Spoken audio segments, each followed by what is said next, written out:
What would it be? You were saying something about how good you do steaks and potatoes as well. Oh, I love steak and potatoes. The steak doesn't really take a lot of work, though. Right. I'm trying to think of something that really, you know, it was like really unique. I think it was like a pot roast casserole. It had mushroom soup in it, cream of mushroom soup, and it was just delicious. It was absolutely wonderful, and I couldn't believe I pulled it off. I was really worried about it, how it was going to turn out. But it turned out excellent. So this is something that what the littler ones would look like, something like that. And then for the bigger ones, once I dice them like this, then I'm just going to kind of pull them apart in the rings and just leave the ringlets in there.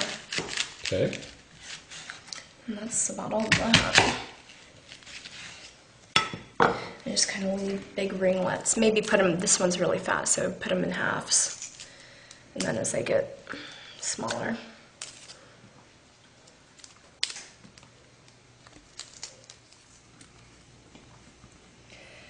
Okay, so we're done with all the onions now. So now we are going to start my favorite part, mixing everything together and making it all pretty and beautiful.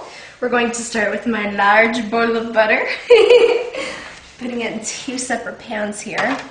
Because you're making enough for an army. Yep, make enough for an army. I bought a second container of butter just in case, because you never know. That was like the quart size. Yeah, big tubs of butter. I had melted all this in the microwave, so. You never know, looks like we might need more butter. See, it doesn't look like that much once it's been separated in the bottom of the pan, does it? Yeah, it does. Now the hot sauce? Now some hot sauce. Putting some hot sauce into each one of them. Okay. I'm going to start mixing them around, see what that looks like. You're going to layer it? Is that what you're going to do? No, I mix it all together. It's a little bit important for the chicken to be more towards the bottom, just for it to be cooked all the way through thoroughly. Don't want any of that salmonella. That's gross. Okay, so we're going to mix this up a little bit, see what this is looking like.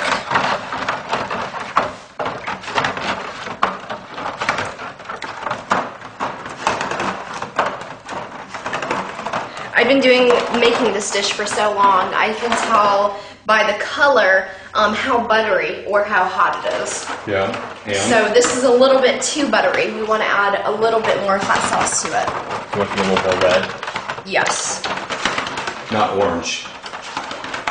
It's okay. It's okay if it's a little bit more. I've been orangish red. So it depends on how hot you like your chicken too, right? It does, but what I always do, even after I get done cooking it, I'll get a bowl ready, and I'll add a little bit more butter to it and mix it around with the buttermilk inside it. So, but just for cooking purposes, to get that hot sauce soaked into the potatoes is just excellent.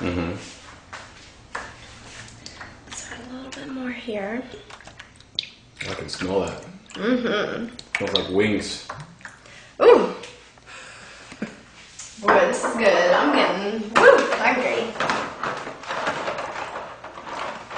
Do you like chicken wings? Oh, yeah. I would recommend anyone that likes chicken wings would like this dish, actually. I guess I never thought about it like that. But I guess that's a good analysis. Probably a healthier form of chicken wing. And you know what? I like my chicken wings mild to medium. So, and if I can handle this dish and I only like mild to medium wings, then even though it looks like it's really hot, the butter is what tames it back down again. Right. So. It adds a little flavor, I'm sure. You want to try it? Give it a little try there. It's not that hot at all yet, is it? No, it's not. Not that at all. I don't know what that means. Have more. So don't be shy. Double time.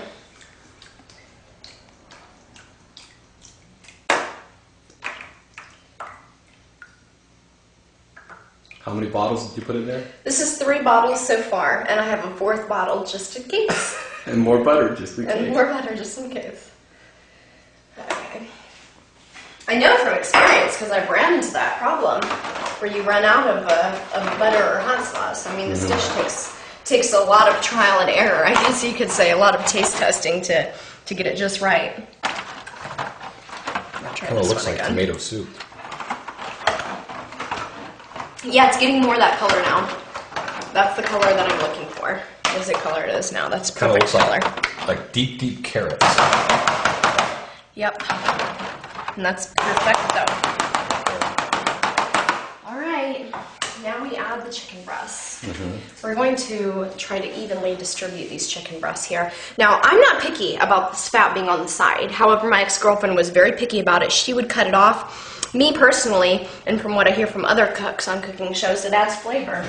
Yep. So I'm just going to leave it on there and hope that my guests aren't too picky. No, you can't be afraid of a little fat. Nope. That's what makes things taste good. That's what I'm thinking. Besides, after that quart of butter, I don't really think that fat matters. Okay. So perfect. We have 4 in each tub. That works out great. Okay. Now we're going to start adding the onions.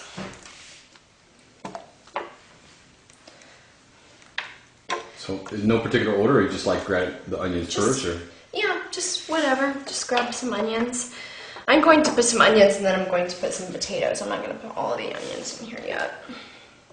So you're making this is a lot. So we would say if you were making like just one for one dinner, it would probably be what, about 4 chicken breasts or something like that. And for what do you mean for one dinner? if you were just making one of these, it'd probably be about 4 chicken breasts and like 3 potatoes and an onion. Yes. 1 bottle of hot sauce. It would 2 bottles of hot sauce. 2 bottles of hot sauce. 2 bottles. You should still buy 2 bottles because 1.5, and then if you want it hotter. Right.